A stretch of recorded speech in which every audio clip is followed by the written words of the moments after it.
안녕하세요. 명절 관련 이야기를 해볼까 합니다. 이번에 시댁에 갔다가 시어머니께서 명절 음식을 싸주셨어요. 전과 나물, 잡채 등을 잔뜩 싸주셨는데 또 갈비는 신우로 싸주셨더라고요. 아무튼 명절 세고 돌아와 끼니마다 비빔밥, 전, 잡채를 먹었지만 양이 너무 많아서 여전히 남아있더군요. 저녁에 데우려고 보니 좀 쉰 듯하여 버렸습니다. 그런데 저녁 먹다가 남편이 물어보더라고요. 명절 음식이 아니네? 엄마가 싸준 거 다 먹은 거야? 라고 물어보길래 쉰 거 같아서 버렸다 하니 노발대발 난리가 났어요. 자기 같으면 장모님이 싸주신 음식 내가 버리면 화 안 나겠냐면서요. 여보, 그 음식 다 내가 한 거야. 라고 하니 입 꾹 닫고 한참을 노려보다가 그래도 엄마가 우리 생각해서 싸주신 건데 버리는 건 아니지. 라고 하더라고요. 그래서 제가 말했어요. 정말 생각했으면 LA 갈비 싸주셨겠지. 고모 전화 왔더라. 갈비 양념 뭐 넣어서 했느냐고 맛있다고 나한테 물어보던데. 난 맛도 못 봤는데. 맛있고 비싼 갈비는 어머님 딸만 싸준 거잖아. 그러니 숟가락 탁 내려놓고 미쳐서 아들 방에 들어가서 나오지 않는 중이네요. 아니, 왜 지가 삐지죠? 오늘은 거실에서 자야겠어요. 안방에 들어가면 슬그머니 나와서 라면 끓이겠죠. 아, 진짜 음식은 제가 다 했는데 별거 가지고 자기가 또 유세네요. 후기. 와, 아들 유치원 보내고 출근해서 확인해보니 댓글이 달려서 신기하네요. 궁금해하신 것 몇 개만 답 드리겠습니다. 1. 음식은 정말 며느리가 다 했는가? 네, 시어머니 무릎을 다치셔서 올해 음식은 제가 앞장서서 지휘했고 전 부치기 재료, 새를 썰거나 다지고 손질하기, 설거지 뒷정리 등은 시아버지와 남편이 도왔어요.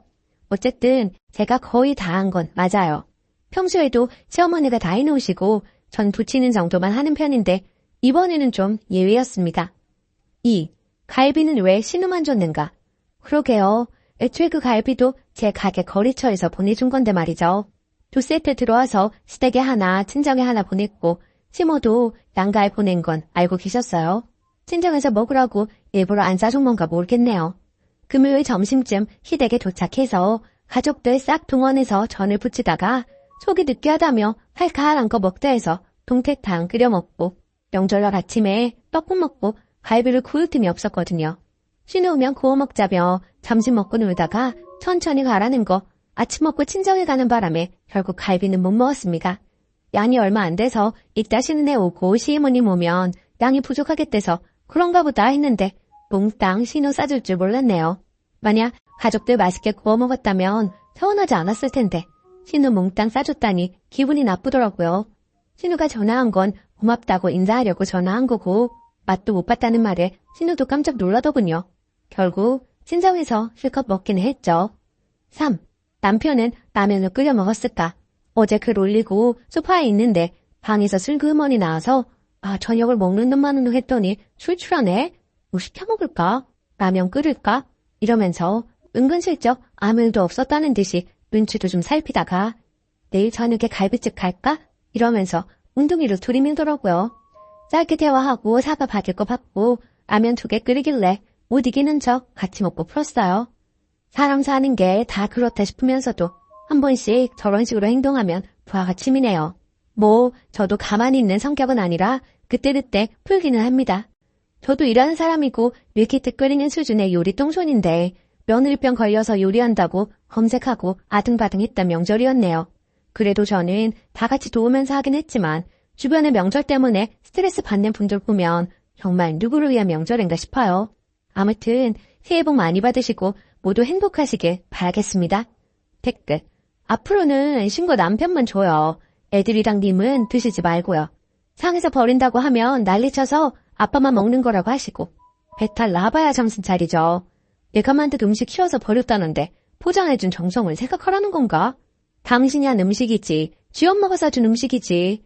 남편분도 민망하니 아들 방으로 도망치셨군요. 꼭 거실에서 주무세요. 쫄쫄 굶으라고요. 댓글 2.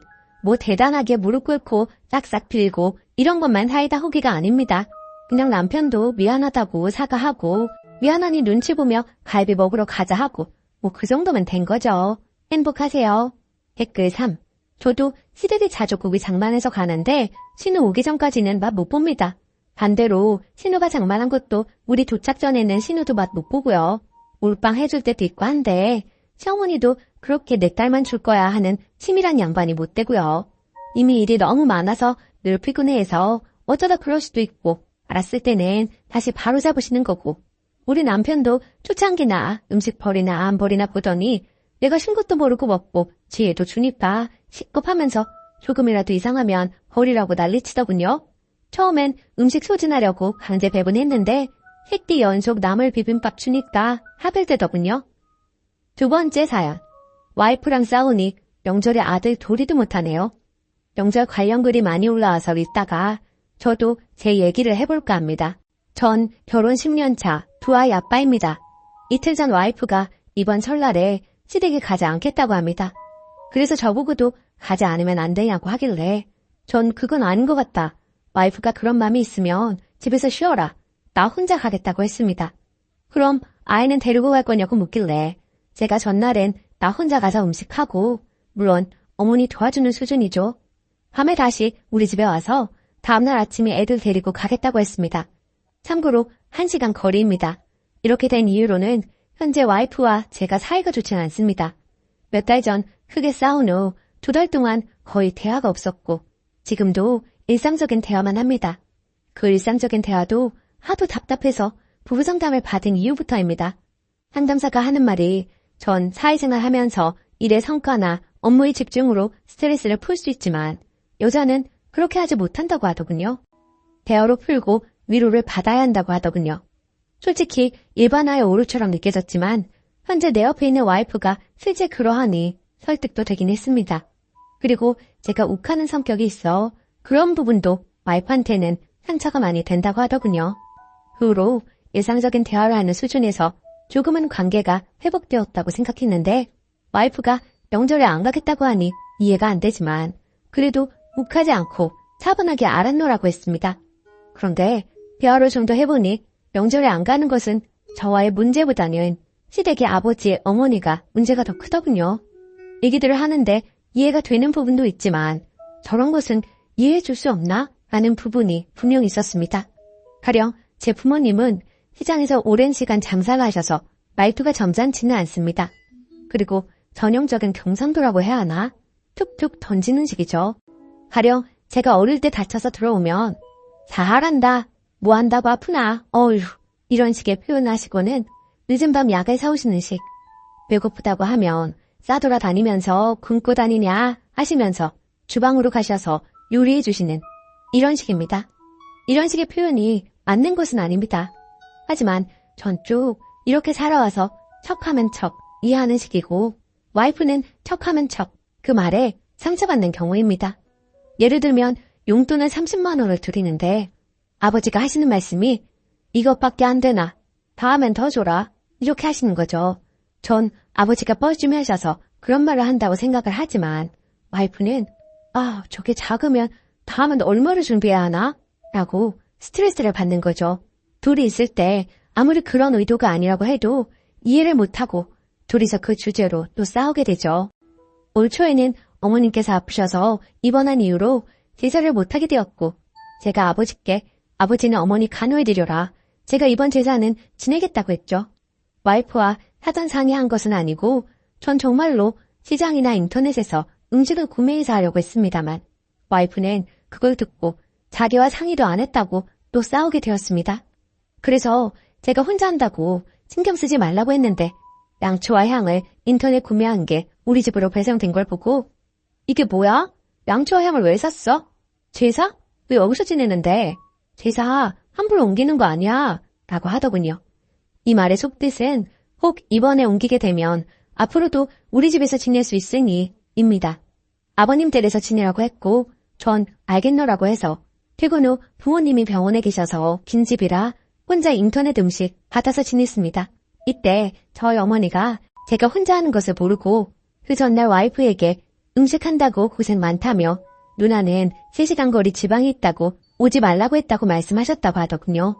이 말에 와이프는 저도 시댁 자식이고 누나도 시댁 자식인데 둘이서 같이 하라고 했으면 했을 건데 누나는 오지 말라고 했다고 그래서 본인이 이 집에 식모로 들어온 듯 느껴진다고 합니다. 그게 이번 명절에 못 가는 이유 중 가장 크다고 합니다. 어제 이 일로 어머니와 통화로 긴 시간 이야기했습니다. 아마 어머니도 상처를 많이 받으신 듯합니다. 옆에서 아버지는 저도 오지 말라고 하시네요. 어머니가 며느리 둘이 이런 말씀 하시길래 그래도 제가 와이프 입장을 대변해서 말했습니다. 제가 와이프는 현재 아픈 사람이다. 우울증 걸린 사람이다. 우리와 다른 사람이라고 구구절절 얘기했거든요. 아마 앞으로도 시댁과 와이프의 관계는 크게 개선되기 어려울 것 같습니다. 다음 명절도 또 이렇게 될 수도 있겠죠. 신혼 초 시댁과 와이프의 불편함은 대부분 와이프의 편함으로 바뀐 것 같거든요. 가령 우리 집의 부모님은 거의 오지 않습니다. 이번에 이사했지만 오지 않았고 그 전집도 6년 동안 2번, 그 외에 시댁에 찾아가는 횟수도 와이프는 저와 싸운 이후로 4개월 동안 0번, 실제 올봄 제사일 이후로는 없죠. 그 전에도 명절 제외하면 2달쯤에 1번, 신혼 때는 2주에 1번이니까요. 용돈도 처음엔 다달이 30만 원, 지금은 애 둘에 힘들다 해서 명절이나 생신 등에만 지원. 이번 명절에 부모님께 당부 말씀 하나 더 해야겠습니다. 앞으로 며느리에게 전화하지 마시고 필요한 내용, 궁금한 내용 있으면 저한테 해주시라고. 이렇게 된 상황들이 좀 씁쓸하네요. 저 같은 처지에 계신 분들이 있으신진 모르겠지만 조언 좀 듣고 싶네요. 감사합니다. 댓글 1. 감히 제 생각을 말씀드리면 시댁에 혼자 가시는 거, 새벽에 아이들만 다시 데려가시는 거, 이 행동으로 시부모님께서 글쎄님의 아내님을 더 미워하게 될 것 같아요. 만약 저라면 저도 시댁에 가지 않겠습니다. 아내님과 행동을 같이 하는 거죠. 아내 편을 들어주는 거예요. 가족 여행을 간다든지. 아무튼 제 생각에는 혼자 시댁에 가는 거 좋지 않다는 느낌이에요. 가정을 깰 생각이 아니시라면 님이 부모님께 나쁜 놈이 되셔야 할 거예요. 자꾸 와이프가 이렇다, 원래 그런 사람이다, 이해하라고 부모님께 말하거나 반대로 와이프에게 원래 그런 분들이니 이해하라 같은 말을 하는 건 전혀 도움이 되지 않아요. 서로 싫어하게 되는 이유를 하나씩 늘려나갈 뿐이죠. 중간에서 자꾸 이러쿵저러쿵 상대의 상황이나 마음을 전하지 마세요. 댓글 2. 두 분이 사이가 안 좋은데 시댁 처가와의 관계는 신경 쓰려하는 건 오버 같아요. 두고 다 내 배우자와 연장선에 있는 관계인데 배우자와 대화도 않고 다리가 끊겼는데 거기까지 신경 써야 하나요? 이해가 안 되네요. 본문에 몇 번이나 몇 달 동안 안 갔다고 심히 불편하시길래 적어봅니다. 시댁 관계고 뭐고 명절이고 나발이고 두 분 관계 개선이 먼저 않을까 생각이 되네요. 그리고 시부모님이 말씀 조리하시는 거 당근 기분 나빠요. 나중에 좋아하신다 한들 면전에서 기분 더럽게 하시는데 시부모님 평생 저리 말하고 살아왔으니 이해하라고요? 님 아내분도 20, 30년을 저리 말하는 사람은 고마운 줄도 모르는 사람이라 생각하고 살아왔는데 그게 쉬울까요? 기억 조작 수준으로 앞에선 기분 잡치게 하시지만 사실은 고마우신 거구나 해야 되는데 이해시키려고 하지 마세요. 오늘의 사연은 여기까지입니다. 나중에 지가 마지노릇도 불사하겠다고 하면 말릴 이유도 없지만 노릇 같은 거 할 위인도 못 되고요. 저희 남편은 시누이가 저리 설치는데도 불구하고 제 말에는 귀도 안 기울이네요. 한마디 하고 싶은데 어떻게 해야 할지 고민입니다. 추가, 많은 관심 감사드립니다. 참고로 말씀드리면 위에도 언급했듯이 시어머니한테 중도금 안 빌립니다. 힘들긴 하지만 해결할 수 있어요. 그리고 시누이가 돈 가져간 거 좀 눈치가 엿보여 중도금은 그냥 흐인 말이었는데 어머니가 반응하신 거죠. 딸이 돈 빌려가도 친정에는 안 갚아도 된다는 건 도둑년 신부 아닐까요? 시누이는 그러고도 남을 것 같아서 더 열이받아요. 그간 시누이한테 상처받고 쌓였던 게 더 큰 것 같습니다. 그렇지 않았다면 이렇게까지 열이받지는 않았을 것 같아요. 돈이야 원래 없었다고 생각할 수도 있는 문제이지만 시누이 하는 짓이 정말 밉상이거든요. 지 오빠한테는 너무 여우같이 예쁘게 보이려고 합니다. 하지만 저는 물론이고 저희 아이들한테는 쌀쌀 맞고 냉정합니다. 너무 여우 같은 시누이 앞에서 속절없이 당하는 제가 너무 바보같이 느껴지고 황당해서 하소연해봤어요. 집에 들어가니 시어머니는 시누이 사진 닦고 계시고 자기 딸은 너무 아까워 부엌 근처에는 얼씬도 못하게 하시는 분이 돈까지 다 빌려주셨다고 하니 속상하더라고요. 팔이 안으로 굽는 건 맞는데 남의 자식 대하듯 며느리를 이렇듯 소외시키고 자기들 좋은 대로만 행동하는 시어머니랑 시누이가 얄미워요. 늘 부엌부터 들어가는 며느리에게 말 한마디 따뜻하게 할 줄 모르는 시누이. 더 이상 상대 말고 무시해버려야겠어요. 자기 친정에서 돈을 빌리던 말던. 그리고 집 명의 문제는 남편 보고 적극적으로 알아보라고 하려고요. 괜히 며느리가 나섰다가 모양만 이상해지니까요. 조언 정말 감사했어요. 댓글 1. 쓰니님 서운하고 섭섭하시죠? 오죽하면 봄볕엔 딸 내놓고 가을볕엔 며느리 내놓는다고 하겠습니까? 쓰니님도 아이들 계시지요? 옆집 아들딸하고 내 아들딸이 같은가요? 달라요. 시어머니가 시누이를 아까워하고 사랑하는 거 그건 뭐 어쩌지 못해요. 님도 계신 님의 친정에서 사랑받는 딸 아닌가요? 누가 이해해주기 바라지 마시고요. 님의 권리 스스로 찾으세요. 며느리라 왜 부엌부터 들어갑니까? 그것부터 바꾸세요. 시댁 발길 자주 가지 마세요. 서서히 줄이시던지요. 댓글 2. 야박하시네요. 시어머니한테 용돈 드리는 20만 원, 말 그대로 용돈이지 생활비는 아니죠. 결국 시어머니가 약간의 경제력이 있다는 건데 설사 경제력이 없어도 내 손 떠난 돈의 쓰임 출처까지 이렇게 검사해야 하는지요? 어머니로서는 시누이가 딸인데 아들만 자식인가요? 그리고 아들, 딸 입장을 떠나 자식된 도리로 용돈 드리는 거 아닌가요? 아들이라 나중에 집 물려받을 생각에 용돈 드리는 것인지요? 그냥 내 남편의 부모니 말 그대로 용돈 드리는 거로 생각하세요. 집집이 모두 경우에 따라 다르겠지만 시어머님이 재산을 물려주시면 고마운 거고 안 주셔도 할 수 없지 않나요? 시어머니 재산 시어머니 마음대로 하시는 건데요. 조금만 너그럽게 생각하세요. 두 번째 사연. 의사 아들이라고 생활비 300만 원 요구하는 시댁 힘들어요. 저는 결혼 3년차 주부입니다. 30살 간호사와 33살 레지던트로 만나 결국 결혼까지 꼴이 나게 되었습니다. 그런데 결혼할 당시에 저도 사회생활을 늦게 시작했고 신랑도 사회생활을 늦게 시작해서 모아놓은 돈이 한 푼도 없었습니다. 게다가 양쪽 집안의 형편이 좋지 않았던 터라 예단 예물 혼수 다 생략하고 결혼식만 올리기로 했습니다. 이 생각은 전적으로 제 신랑의 생각이었고요.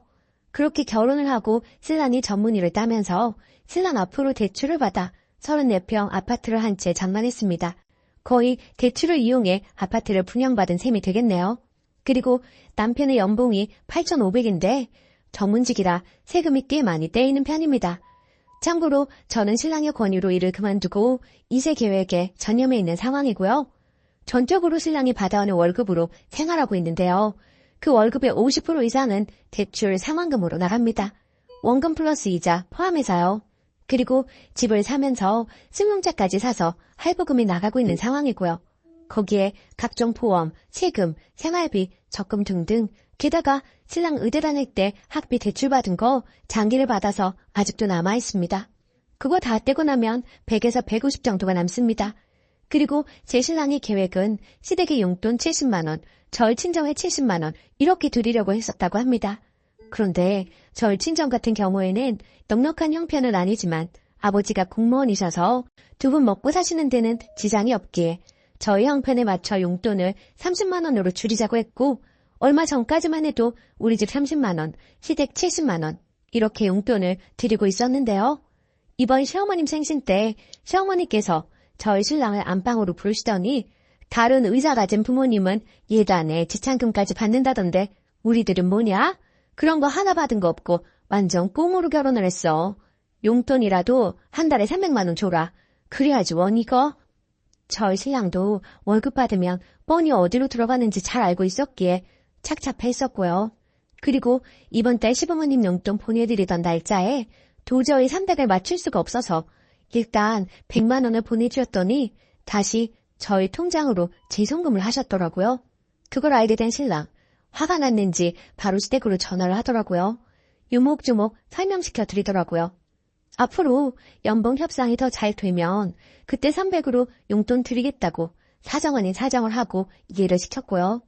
그런데 그 후부터 시부모님들의 태도가 180도 달라지셨습니다. 한날은 시댁에 가서 TV를 보고 있었어요. 참고로 시댁과 우리 집의 거리는 승용차로 2시간 30분이 걸립니다. 그래도 한 달에 한 번 이상은 꼭 가려고 노력하고 있고요. 그런데 TV 보시면서 시어머니께서 하시는 말씀이 저 들으라는 듯이 원래 집안의 경제는 여자가 조정하는 건데 저렇게 여자가 돈을 쥐고 있으니 시댁 식구들한테 돈을 쓸 리가 없지 하시면서 마구마구 비난을 하시더라고요. 그리고 동서가 고구마를 구워왔는데 저한테는 먹어보라는 말 한마디를 안 하시더라고요. 너무 섭섭해서 눈물이 나올 지경이었습니다. 그렇게 섭섭한 마음으로 뒤로 한 채 혼자 운전을 하고 집에 가는 차 안에서 눈물이 주룩주룩 흐르더라고요. 그렇지만 사실은 신랑한테는 말할 수 없었고 저 혼자 삭혔습니다. 신랑이 알게 되면 속상해할 테고 신랑 성격에 분명 시부모님들께 한마디씩 할 것 같아서요. 그냥 저 속으로 삭혔습니다. 그리고 이렇게 글을 올려봅니다. 정말 시댁과의 갈등이라는 게 한번 골이 생겨버리니 돌이킬 길이 없다는 것 같다는 생각이 드네요. 이 마당에 적금을 깨고 생활비를 줄여가며 300만 원이라는 용돈을 드려야 할지 아니면 계속 이런 냉전의 상태로 지내야 할지 자식된 도리를 잘하고 싶었는데 무리한 것을 요구하시니 너무 힘이 듭니다. 마음이 정말 답답하기만 합니다. 후기 댓글이 얼마나 달렸을까 생각하며 한참 만에 들어와 봤는데 정말 감사합니다. 그리고 얘기가 길어질까봐 결혼할 당시 상황과 제가 현재 쉬고 있는 부분에 대해서는 설명을 거의 하지 않았는데요. 그 때문에 오해하시는 분들이 계신 것 같다는 생각이 드네요. 우선 제가 결혼할 당시에 혼수와 예단 그리고 신랑 측에서 해주기로 한 예물 다 생략했다고 말을 드렸었는데요. 이야기하자면 너무나도 길지만 최대한 줄여서 얘기를 해보자면 저희 아버지가 공무원이시긴 하시나 어머니께서 꽤 오랜 투병 생활을 하셨던지라 집안 형편이 많이 좋지 않았습니다. 물론 지금은 완쾌되셨고 형편도 어느 정도 자리를 잡은 상황이고요. 하지만 그때 당시 저는 아무것도 가진 것도 없는 데가 무슨 결혼이겠느나 싶어 일단 결혼은 포기하고 살고 있었습니다. 그러던 중에 지금의 신랑을 알게 된 것이고요. 그때 당시 제 신랑 끊임없이 저에게 다가왔고 제 마음 잡으려고 고생 많이 했던 사람입니다. 그럼에도 그런 신랑의 마음 저는 받아줄 수 없었고요. 저의 못난 현실 때문에요. 그런데 그런 사정을 다 알게 된 신랑이 저를 다 이해해주고 감싸주더라고요. 그렇게 그 사람의 진심이 통했고 결혼에 꼴이 나게 된 것입니다. 그렇게 처음부터 저의 사정을 알고 있었던 신랑은 결혼하기 전부터 혼수, 예단, 지참금, 예물까지 다 생략하자고 했었고요. 그 부분에서 굉장히 주관이 뚜렷했습니다. 반면에 저는 그래도 기본적인 것은 빚을 내서라도 해가야 한다는 주의였던지라 쉽사리 받아들이기 쉽지가 않았지만 신랑이 시부모님들께 허락까지 받은 상황이었고 시부모님들 또한 그렇게 하자며 의견을 내주셔서 저희는 정말 감사하던 마음으로 따라가게 된 것이었고요. 물론 그게 시부모님들의 진심이 아니라는 것은 나중에 알게 되었지만 말입니다. 그리고 제가 일을 하지 않고 있는 부부는 얼마 전 아이를 가지기 위해 산부인과에 가서 검진을 해보니 모든 게 정상이긴 하지만 육체적, 정신적인 스트레스는 아기를 갖는 데 있어서 나쁜 영향을 미칠 거라고 하더라고요. 게다가 제 나이도 있고 간호사라는 직업이 3교대에 육체적으로 아주 힘든 직업이라 더는 일은 하면 안 되겠다는 신랑의 판단하에 그만두게 되었던 것입니다. 그리고 전부터 신랑은 제가 일을 그만두고 자신이 내조를 해주길 원했던 이유도 있었고요. 물론 이 일 또한 저희 시댁에서는 탐탁지 않게 여기고 있습니다. 그거라는 신랑 답답했는지 매번 시부모님들과 싫은 소리 할 때도 많았고요. 그렇지만 매번 제 편에 서서 제 얘기를 들어주는 신랑이 있어서 그나마 숨통은 좀 트입니다. 하지만 시부모님께 인정까지는 아니더라도 적어도 미운털 박힌 며느리는 되고 싶지 않은 게 제 마음인데 너무나도 가슴 아프고 속상하고요. 그리고 결국에는 시댁에서 있었던 일 신랑한테 털어놓았어요. 신랑도 하다 안 되겠는지 시댁에 단판을 치겠다고 하더라고요. 300은 사실 말도 안 되고 그렇다고 적금 깨고 하는 건 모두들 극구 반대하시기도 하고 적금 깨고 그 돈 다 쓰면 그 뒤에 계속 300을 드릴 수도 없는 현실이니까요. 모든 게 너무 무리된다 싶은데 저렇게 화만 내시니 시댁하고 사이가 틀어지더라도 결판을 내자는 것이 신랑 입장이자 절 결론이네요. 마음이 모질어야 하는데 가슴이 아픈 건 사실이에요.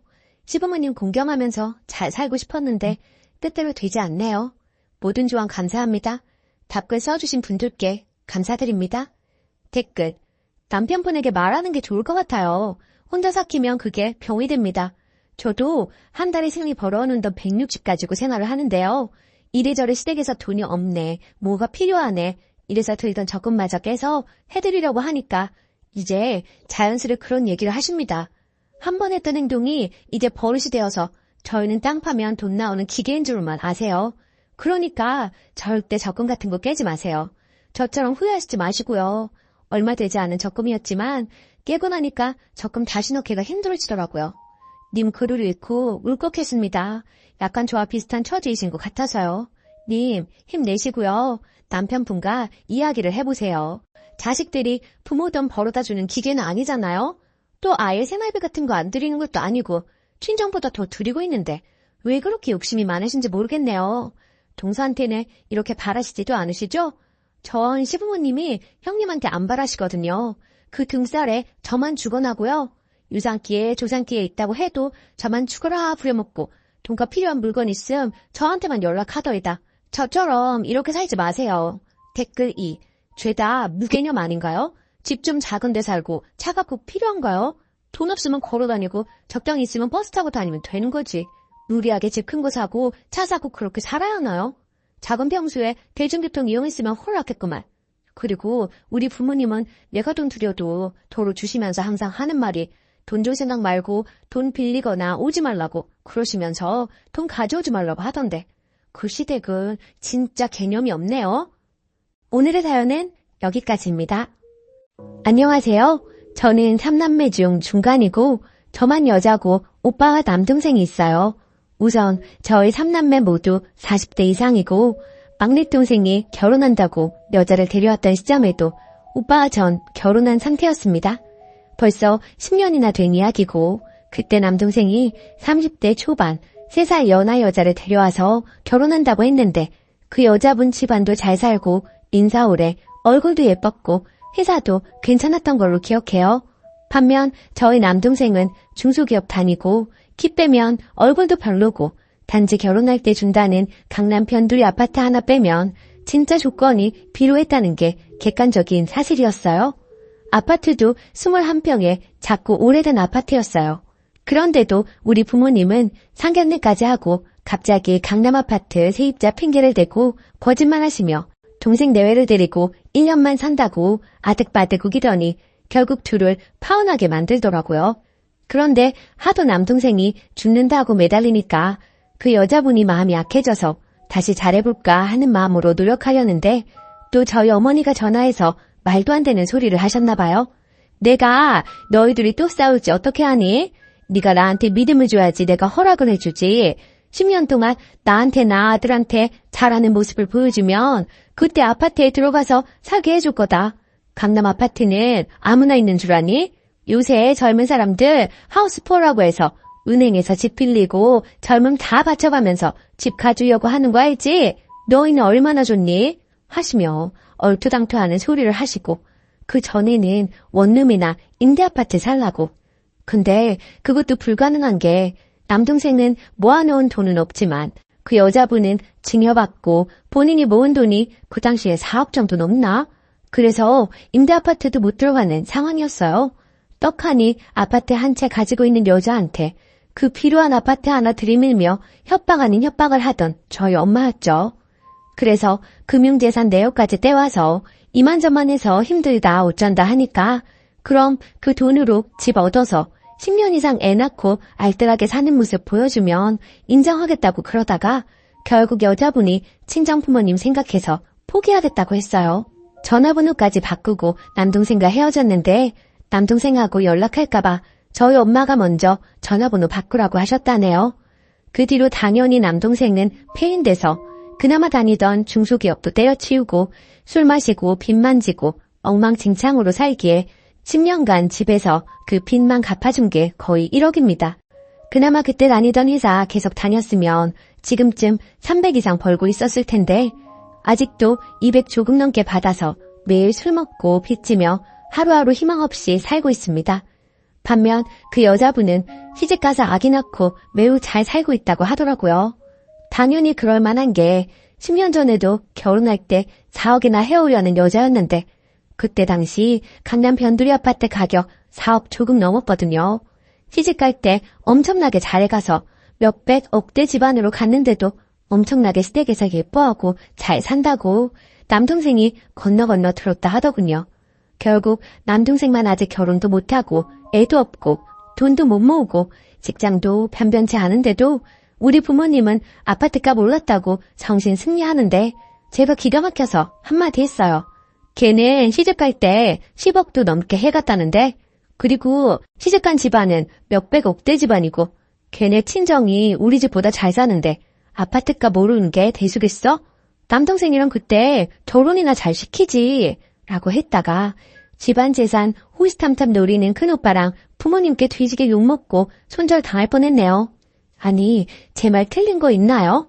부모님도 답답하지만 집에서 뜯어갈 만큼 뜯어가 놓고도 호시탐탐 노리면서 말도 안 되는 얘기도 다 지당하신 말씀이라고 편드는 큰오빠도 이해 불가고, 나한테는 동생이지만 부모님 본인에게는 아들인데도 진짜 그렇게 생각하시는지 너무 답답해요.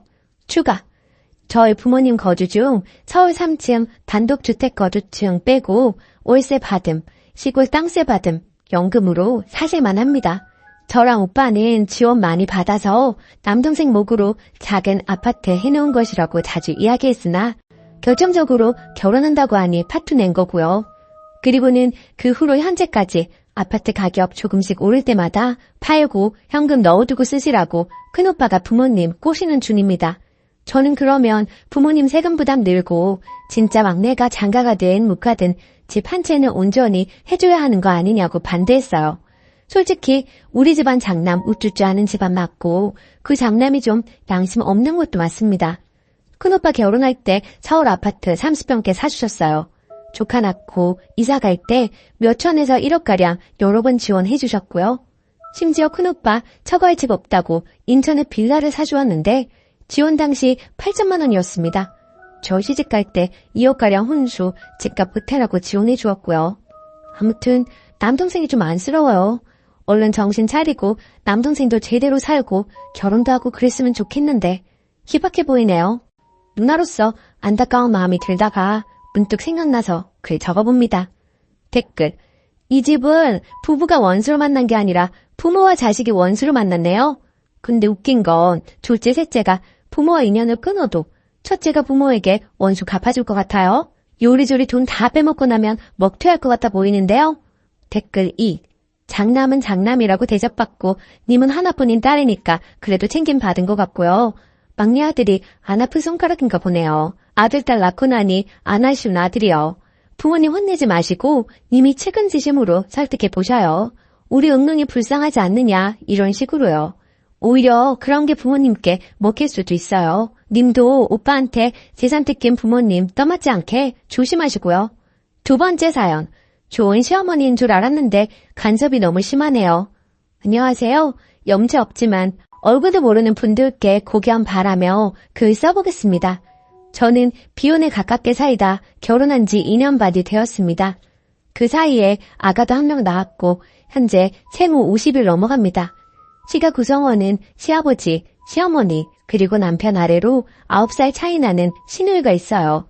성격은 시아버지, 시누이는 좋게 말해 무던한 스타일입니다. 무관심이 더 맞을 수도 있겠네요. 물에 술 탄 듯, 술에 물 탄 듯. 시어머니는 일단 정신이 없어요. 나머지는 읽고 판단해 주시길 바래요. 결혼해서 너희 둘만 잘 살면 된다 하시는 시어머니 발언에 시가를 잘 만난 줄 알았어요. 어버이날, 명절, 생신에만 만났고 전화 연락은 하지 않았거든요.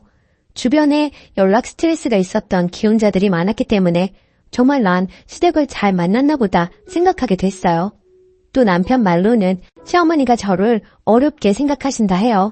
제가 키도 크고 인상이 좀 센 편이거든요.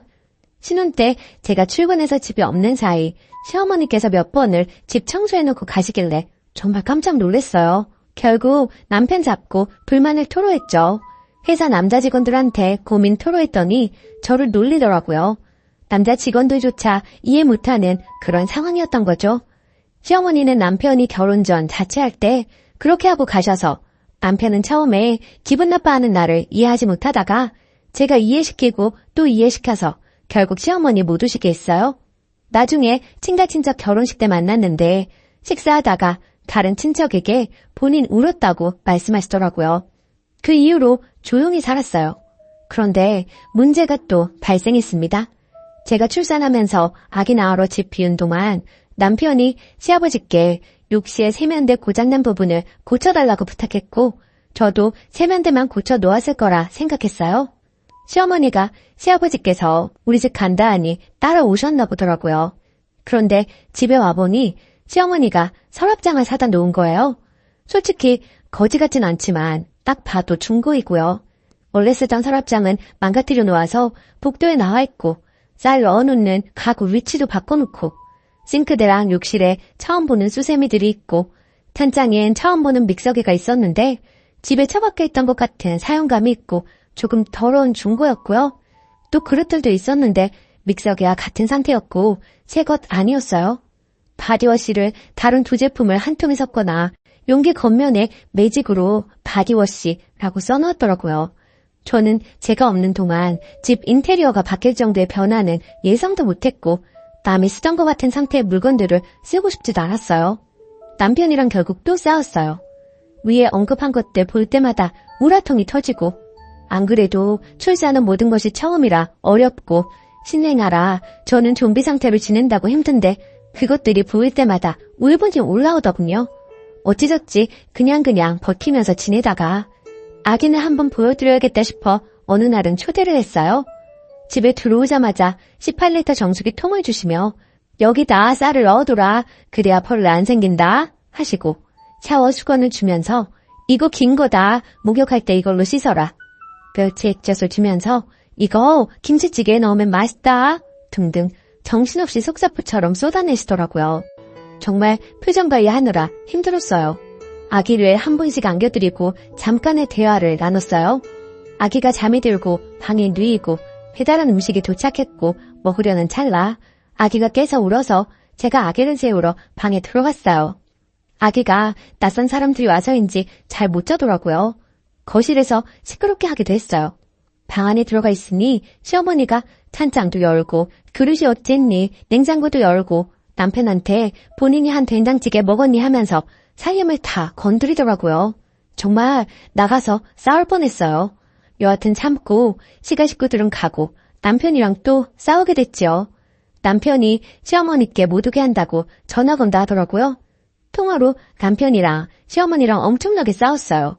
내 앞에서는 좋은 사람인 척 하던 분이 걔가 그래? 장모한테 물어본다. 장모는 집에 오게 하면서 나는 왜 못 오게 해? 하시더군요. 저희 엄마가 아기 목욕시켜주시고 저 낮에 쉬게 하려고 오시거든요. 아무튼 매우 사나운 말투로 엄청나게 또 쏟아내더라고요.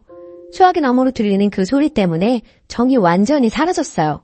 그리고 어버이날에는 남편 만시가 갔다 왔어요. 아기도 있고 제가 아기 보느라 허리가 나가서 잘 못 걸었거든요. 남편이 가서 얘기했는데 시어머니가 본인이 잘못했다, 미안하다고 했다던데 솔직히 저는 그 말 들어도 안 괜찮아요. 남편이랑 시어머니 통화 사건 이후로 시어머니 생각만 하면 숨이 가빠지고 이게 공황장애인가 싶게 되어버렸어요. 제가 어떻게 해야 하죠? 곧 아기 100일인데 저는 친정집에서 친정 식구들만 100일상 차려서 축하하고 싶은데 남편이 서운해할 것 같아서 밖에서 100일상 차려서 시가 식구들도 초대해야 하나 싶기도 한데 또 시어머니 볼 생각에 가슴이 갑갑해집니다. 추가 댓글 잘 읽어보았습니다. 제가 너무 예민하다는 분들도 계시고 자꾸 물어보지도 않고 남의 사연 간섭하는 시어머니가 너무하다는 분들도 계시네요. 사실 전 친정엄마가 그래도 싫을 것 같거든요. 시어머니라서 참다 보니 더 터진 것 같기도 하네요. 그리고 시어머니가 인정 욕구가 강해요. 본인이어야지만 된다는 생각이 있으신 것 같아요. 그리고 제가 볼 땐 시어머니 살림 잘하는 편도 아닙니다. 그리고 원래 시어머니가 남편이랑 싸운 다음에도 이해를 못 하셨어요. 본인 여동생이랑 친한 친구가 아들이 있어서 둘 다 시어머니 위치인데 공교롭게 그 두 집안에서 아기를 봐달라 했나 보더라고요. 그래서 당연히 본인도 그렇게 되겠거니 했나 봐요. 근데 그 둘은 정상이니 며느리가 부탁도 한 것 같아요. 시어머니가 이번 일 일어나고 그 두 분한테 물어봤고 그 두 분이 우리 집 가지 말라고 그랬대요. 그리고 시아버지를 왜 물건 고치는데 부르냐 하시는 분들이 계셨는데 시아버지가 손기술이 좋으시거든요. 그래서 가볍게 부탁했나 봅니다. 허를 찌르는 지적이었네요. 앞으로는 전문가 이용하겠습니다. 저는 저희 부모님 욕 먹을까 봐서 가장 걱정이라 아직 가만히 있는 중이거든요. 솔직히 시어머니가 저 싫어해도 상관은 없어요. 어차피 노력하든 안 하든 저 좋아할 사람은 좋아하고 싫어할 사람은 싫어하니까. 다른 사람이 나에 대해 갖는 호감, 비호감에 관해 관심 없고요. 하지만 중간에서 남편이 많이 힘들 테니 정말 최소한의 도리는 해야겠다라고 생각의 정리는 맞췄네요. 댓글 읽고 남편 잡지 말고 잘해줘야겠다 싶었어요. 남편은 제 편이어야 하니까요. 100일은 시댁 식구들하고 밖에서 소소하게 밥 먹어야겠습니다. 깨달음 주셔서 감사해요. 댓글 1. 아들이 좀 막내 스타일인가 봐요. 아빠한테 고쳐달라는 건 좀. 그리고 시어머니 살림 마음대로 들여놓는 거 소름이네요. 자기 집이라고 생각하는 건가? 아무튼 하나씩 지금처럼 태클 걸어가며 못하게 선을 그어가는 방법밖에 없어요. 신기한 건 이거 안 된다 하면 오케이, 미안하다, 잘못했다 하고 다른 이상한 민폐 행동 망원 시전. 그래도 시어머니가 본인 잘못이라고 하시는 것 보니 말이 안 통하시는 분은 아닌 것 같네요. 근데 보통 모든 어른 고집은 못 꺾어요. 적당히 그러려니 하고 진짜 못 참는 것들만 솔직히 말씀드려서 해결해봐요. 댓글 2. 저는 시모 때문에 꼭 참다가 애 낳고 폭발했어요. 신랑과 이혼 직전까지 갔고요. 우리 신랑도 그랬어요. 그게 뭐가 문제야? 엄마 의도는 그런 게 아니야. 결국 부부 상담 받고 신랑이 많이 변했습니다. 시모가 무례한 진상이라는 게 판명 났거든요. 내 말은 죽어도 안 듣더니 상담받고 변하더라고요. 암튼 신랑이 시모한테 난리 1차, 나도 시모한테 쌓인 거 폭발해서 다박다박 말했어요. 결국 시모 사과했고 지금은 내 눈치 엄청나게 봅니다. 하지만 막말은 계속하긴 해요. 이건 인간성 문제 같아서 저도 어느 정도 포기했습니다. 시모가 또 막말하면 무식하다, 쌍스럽다 이렇게 생각하세요. 암튼 전 쓰니가 강하게 나가길 바래요. 참지 마요. 귀한 집 딸인데 왜 참나요? 오늘의 사연은 여기까지입니다. 안녕하세요. 저는 아들 둘 키우는 30대 초반 엄마입니다. 늘 저에게 막말하고 상처 주는 못된 신우에게 똑같이 해주고 남편하고 좀 다퉜는데 남편은 제가 너무했다고 하네요. 그동안 당하기만 한 저로서는 전혀 너무했다는 생각이 안 들거든요. 부족해도 한참 부족하기에 전 잘못한 거 없다는 처지예요. 하도 저에게 너무했다고 말을 하길래 댓글 보고 사과하든 사과받든 하려고 합니다. 소소하게 신우이는 저에게 막말을 참 많이 했어요. 그 옷 어디서 샀어요? 언니는 참 검소한 것 같아요, 사람이. 브랜드보다는 보세 옷을 많이 입잖아요. 하면서 돌려가기는 기본이고 살 좀 빼라는 둥, 좀 꾸미고 다니라는 둥, 뒤에는 꼭 농담이라는 말을 붙여가면서 사람을 더 기분 나쁘게 했어요. 그런 일들이 비일비재했고 사건의 주축이 된 일은 제가 아기를 낳고 난 뒤였어요. 첫 아들이 태어났을 때 속눈썹이 너무 길더라고요. 유난히 긴 속눈썹에 참 신기하고 귀엽다고 생각했죠. 우리 부부를 닮아 쌍꺼풀이 없지만 속눈썹이 길다 보니 눈이 너무 예쁘다는 말을 참 많이 들었습니다. 그런데 속눈썹 가지고도 신우한테 독설을 들을 줄은 몰랐어요. 그때 20대 초반 미혼이었던 신우가 하는 말이 언니, 양소가 더러우면 눈썹이 길다고 하던데 좀 관리하지 그랬어요. 얼마나 깔깔 웃으며 이야기하는지 콱 지워받고 싶었지만 철없는 신우라 예? 그게 무슨 말도 안 되는 소리예요. 어디서 이상한 소리만 듣고 다니나 봐요. 하고 무시했습니다. 그리고 몇 년 후 둘째 아들도 속눈썹이 길었어요. 주위 사람들이 아들들이 눈이 너무 예뻐서 부럽다, 좋겠다 해주시는데 예쁘게 봐주시니 얼마나 감사한지. 두 아들 다 저희를 빼다박은 모습이 왠지 뭉클하고 기분 좋았죠. 그런데 이 격떨어지는 20대 중반이 된 신우가 또 입을 놀리더라고요. 언니, 관리 좀 하라니까요. 양수가 더러우니 속눈썹이 저렇게 길잖아요. 하더라고요. 그래서 대답했죠. 그러게요. 근데 나 어머님께서 해주시는 반찬이랑 아버님이 사주신 과일로 대부분 먹었는데 뭐가 그렇게 더러웠을까요? 라고요. 그랬더니 아유, 농담이지 뭘 그렇게 대답해요. 엄마 아빠 들으면 서운하시게. 하더라고요. 제가 입도 또 심하고 몸이 안 좋아서 시부모님이 자주 오셔서 먹을거리 챙겨주셨어요. 임신 전에도 첫째 손주 보러 자주 오시는 어머님이 항상 반찬이나 반찬 재료를 갖고 오셨고요. 한 번씩 시댁 모임 가면 시부모님이나 남편은 가만히 있는데 신우 이것이 저를 한 번씩 뒤틀어요. 저보고 이것저것 시키고 일 부리려고 하는데 그렇다고 단하고만 있는 저는 아니거든요. 한 번은 저보고 엄마가 요리 다 하고 힘들었으니 언니가 설거지하게 엄마는 가만히 있으라고 하길래 네, 어머님이 맛있는 거 해주셨는데 당연히 설거지 해야죠. 근데 아가씨도 아무것도 안 했죠? 같이 해요. 제가 해물 테니까 거품 내주세요. 어머님 음식 맛있게 얻어먹었는데 아가씨도 일해야죠. 하면서 같이 일하게끔 했어요. 저 일부러 골탕 먹이려는 거 뻔히 알고 있었고 제 실수에 어쩔 수 없이 설거지하면서 입 툭 튀어나와 있더라고요. 어쨌든 다시 본론으로 돌아와서 그 뒤 신우가 시집가고 허니문 베이비로 아들 출산했어요. 그리고 며칠 전에 시조카 100일이라 신우 집 다녀왔습니다. 시조카 직접 본 건 처음이었는데 속눈썹이 길더라고요. 어라? 이때다 싶어서 말했습니다. 물론 100일 잔치 끝나고 사진도 다 찍고요. 아가씨, 김신 때 아무거나 막 먹더니 아기 피부가 안 좋네. 그러길래 커피랑 과자랑 많이 먹지 말라고 했잖아요. 100일 전 내 피부가 이런 건 또 처음 본다. 그리고 아가씨 양수도 많이 더러웠나 봐요. 어째 속눈썹이 우리 애들보다 더 기네요.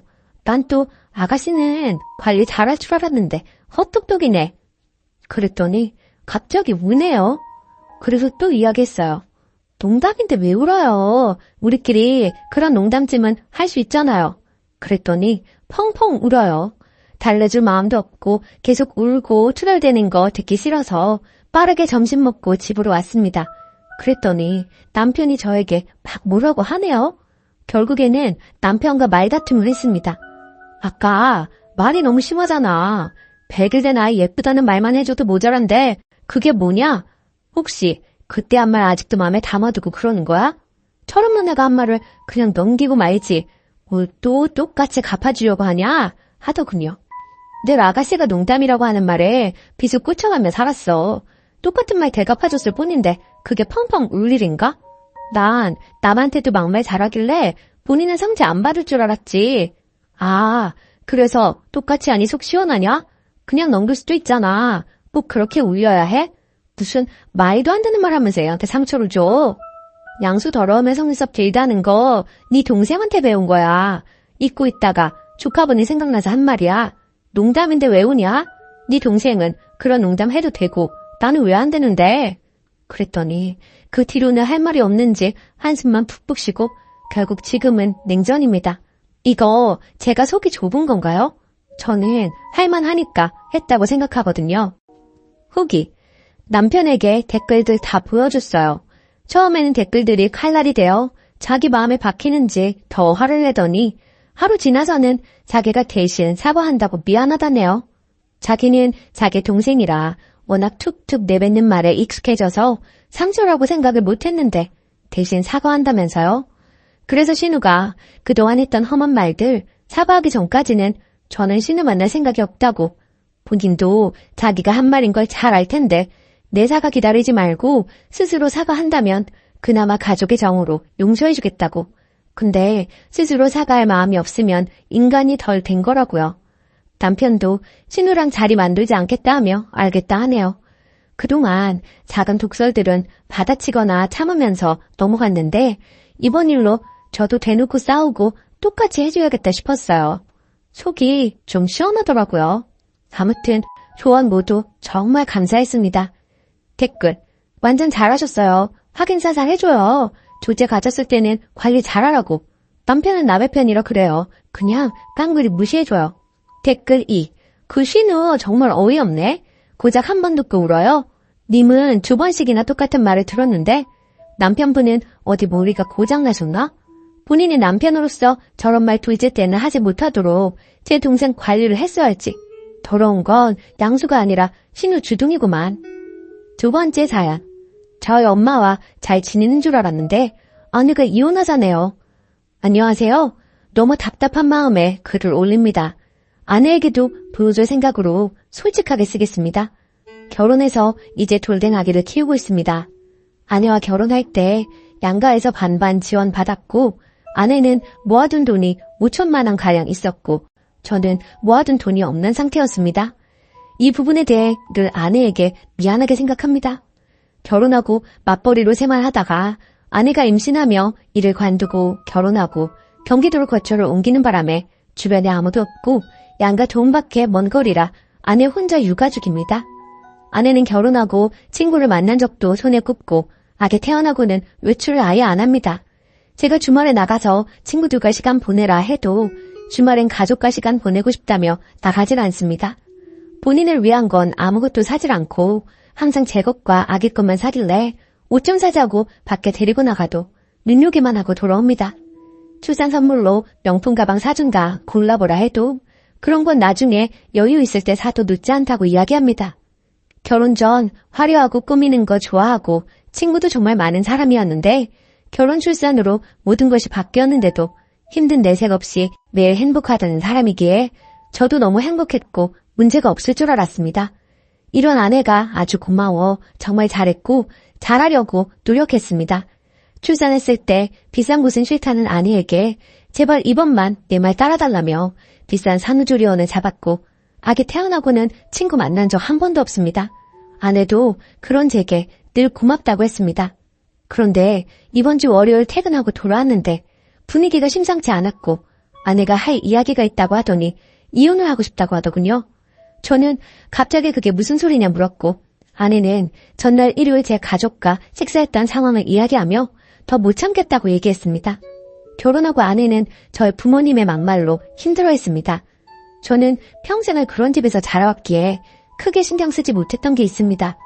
몇 번 나설까도 생각했지만 제가 나섰다가 괜히 분위기가 더 안 좋아질까봐 그냥 넘겼던 적이 몇 번 있었습니다. 저는 결혼 전부터 가족과 그리 가깝지도 않았고 원래부터 서로 막말하고 어투가 다정하지 못합니다. 대화도 전화도 하고 살았던 적이 없습니다. 그런데 결혼하고 아내가 자꾸 집에 전화하라고 하고 제가 안 하면 아내가 전화하고 명절 생신 때 식사 약속도 잡길래 아내가 우리 집 문화를 멋지게 넘기는구나 했었습니다. 처음 아내가 힘들다고 얘기했던 게 아내가 만삭 때 가족 식사를 한 날이었습니다. 그날도 저희 부모님께서 아내에게 좀 모욕적인 말을 하셨고 저는 분위기가 안 좋아질까봐 그냥 가만히 있었던 것 같습니다. 아내가 그날 여태는 그냥 넘겼지만 아기 앞에서는 이런 모습 보이고 싶지 않다며 날 야라고 부르시는 것과 명령체를 쓰시며 비하하는 말, 모욕적인 말을 하시는 걸 못하게 막아달라고 했습니다. 솔직히 여태 그냥 넘겨놓고 이러는 게 저는 이해가 안 가기도 했습니다. 그리고 솔직한 말로 진짜 저는 부모님을 안 보고 살아도 상관없어서 그냥 우리 부모님 보지 말고 살자고 했고 아내는 그런 걸 원하는 게 아니라며 그냥 잔인 장모님이 저를 대하는 것 정도만 원한다고 이건 네가 바로 잡아줘야 한다고 했습니다. 그날 이후로 몇 번의 가족 식사가 있었고 부모님께서 거스르는 말씀은 몇 번 하셨지만 심하지 않아 그냥 넘어갔던 걸로 기억합니다. 아내도 별말 없길래 괜찮은 줄 알았는데 갑자기 이혼하자 하니 전 너무 벙찝니다. 여태 저희 부모님들께서 하셨던 행동들과 말들을 날짜별로 모두 정리해서 적어둔 걸 보여주며 여태 본인은 이만큼 참았고 아기를 위해서도 더 그만 참고 싶다고 합니다. 일요일 가족 식사 때 아버지께서 담배를 피우고 아기를 만지고 뽀뽀하셨다는 걸 아내가 나중에 알게 됐고 아내가 아버님 담배 피우고 아기를 만지고 뽀뽀하신 거야?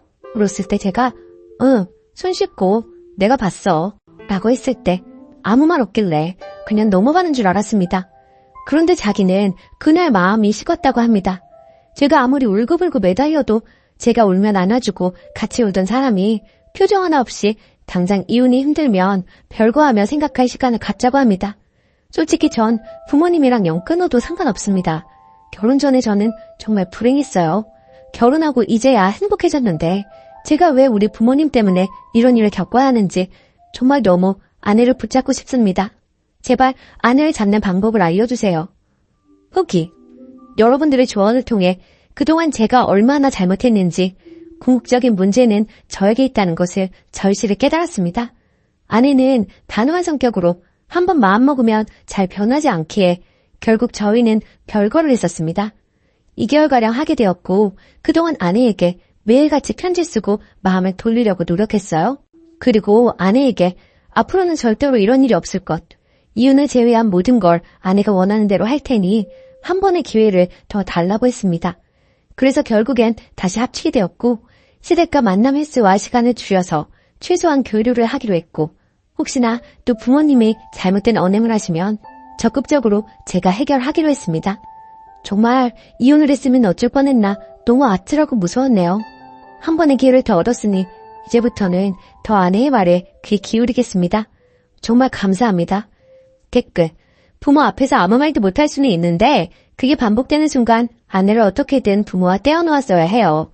직접적으로 개입해서 아내를 도와줬어야죠. 그런 모습도 안 보이는데 어떻게 평생을 같이 살 수가 있나요? 댓글 2. 너희 부모가 문제가 큰 게 아니라 이 험한 세상에서 겨우 자기 부모도 못 막아주는 네 놈을 믿고 살 수가 없다는 거예요. 글만 봤는데도 님이 얼마나 찐따 같은지 잘 느껴지는데 님이랑 살 부비고 사는 마누라는 어땠겠어요? 오만정 털릴만 하지. 이 와중에 부모 탓만 하고 있는 거 보니까 평상시에 다른 일에도 어떤 태도일지 뻔하네요. 한 번 더 기회가 있으니 잘하세요. 일단 지금은 그냥 시부모님이랑 아예 안 만나게 하는 게 낫겠어요? 오늘의 사연은 여기까지입니다.